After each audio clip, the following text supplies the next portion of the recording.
అందరికీ నమస్కారం. మార్చి 11వ తేదీ నాటి ముఖ్యమైన కరెంట్ అఫైర్స్ విశ్లేషణకు స్వాగతం.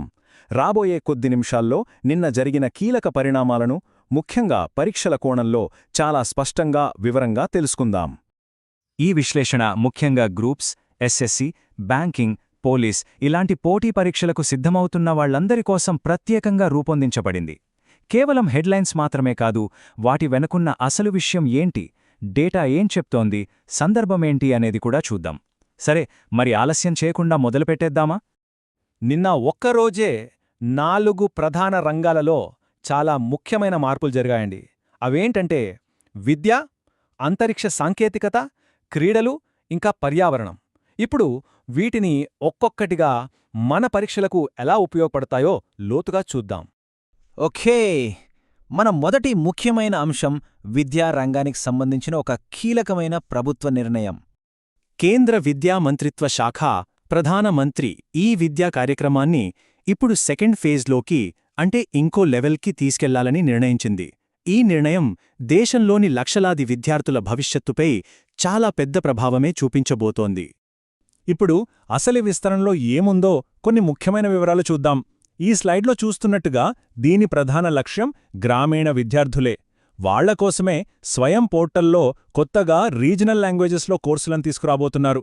అంతేకాదండోయ్, మారుమూల గ్రామాలకు ఇంటర్నెట్ సౌకర్యం అందించడానికి భారత్నెట్ ప్రాజెక్టును వాడుకొని ఆ డిజిటల్ గ్యాప్ని తగ్గించడానికి గట్టి ప్రయత్నమే చేస్తున్నారు. ఇక రెండో ముఖ్యమైన అప్డేట్కి వెళ్దాం. ఇది మన దేశ అంతరిక్ష పరిశోధన సత్తా ఏంటో ప్రపంచానికి మరోసారి గట్టిగా చెప్పింది. మన భారత అంతరిక్ష పరిశోధనా సంస్థ ఇస్రో శ్రీహరికోటలోని సతీష్ ధావన్ స్పేస్ సెంటర్ నుంచి EOS-07 అనే ఒక కొత్త ఎర్త్ ఆబ్జర్వేషన్ శాటిలైట్ను విజయవంతంగా ప్రయోగించింది. ఇది మన స్పేస్ జర్నీలో మరో గర్వించదగ్గ మైలురాయి. ఈ కొత్త ఉపగ్రహం ప్రత్యేకతేంటంటే ఇది పంపే హై రిజల్యూషన్ చిత్రాల వల్ల వాతావరణాన్ని చాలా ఖచ్చితంగా అంచనా వేయొచ్చు. సముద్రం మీద ఉష్ణోగ్రతలు ఎలా ఉన్నాయి, మేఘాలు ఎటువైపు కదులుతున్నాయి, గాలి నాణ్యత ఏంటి, ఇలాంటి కీలక సమాచారమంతా మన చేతుల్లో ఉంటుంది. అంటే తుఫానుల తీవ్రతను, వాటి డైరెక్షన్ను ముందుగానే పసిగట్టడంలో ఇది మన డిజాస్టర్ మేనేజ్మెంట్ సంస్థలకు ఎంతగానో సహాయపడుతుంది. ఇక తరువాత క్రీడా ప్రపంచం నుండి వచ్చిన ఒక సూపర్ ఎగ్జైటింగ్ న్యూస్ చూద్దాం. ఇటీవల జర్మనీలో జరిగిన ప్రపంచ ఆర్చరీ ఛాంపియన్షిప్లో మన క్రీడాకారులు అద్భుతమైన ప్రతిభ కనబరిచారు. ఈ విజయంతో దేశవ్యాప్తంగా క్రీడాభిమానులు పండగ చేసుకుంటున్నారు. ఈ పోటీలో మన ఆర్చర్లు మామూలుగా సత్తాచాట్లేదు. వ్యక్తిగత, టీం ఈవెంట్లలో కలిపి 3 స్వర్ణాలు, 1 రజతంతో సహా మొత్తం 5 పతకాలను గెలుచుకున్నారు. ఈ చారిత్రాత్మక విజయం రాబోయే ఒలింపిక్స్లో మన అవకాశాలను పెంచడమే కాదు, ప్రపంచ ఆర్చరీ మ్యాప్లో ఇండియా స్థానాన్ని మరింత పటిష్టం చేసింది. సరే, ఇక చివరిగా 4వ ముఖ్యమైన వార్తకొచ్చేశాం. ఇది పర్యావరణ పరిరక్షణ, ఇంకా మన దేశ ఇంధన భవిష్యత్తుకు సంబంధించిన చాలా కీలకమైన అంశం. కేంద్ర నూతన మరియు పునరుత్పాదక ఇంధన మంత్రిత్వ శాఖ నేషనల్ గ్రీన్ హైడ్రోజన్ మిషన్ కింద ఒక కొత్త ప్రాజెక్టును ప్రారంభించింది. ఇది పెట్రోల్, డీజిల్ లాంటి శిలాజ ఇంధనాలపై ఆధారపడటాన్ని తగ్గించి ఒక క్లీన్ ఫ్యూచర్ వైపు మన ప్రయాణంలో చాలా ముఖ్యమైన అడుగు.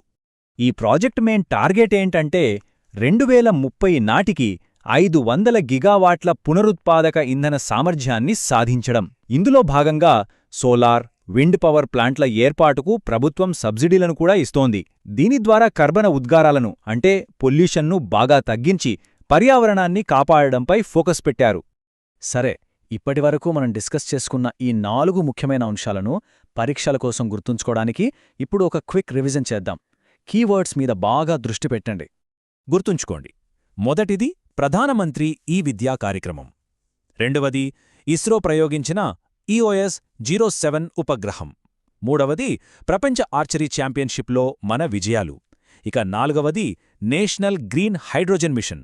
ఈ 4 అంశాలు రాబోయే పరీక్షల్లో చాలా ముఖ్యమైనవి. ఇప్పుడు ఒక్క క్షణం ఆలోచించండి. ఈరోజు మనం మాట్లాడుకున్న ఈ 4 అంశాలలో ఏ టాపిక్ నుండి కొంచెం డెప్త్గా ప్రశ్నలొచ్చే అవకాశం ఎక్కువగా ఉంది?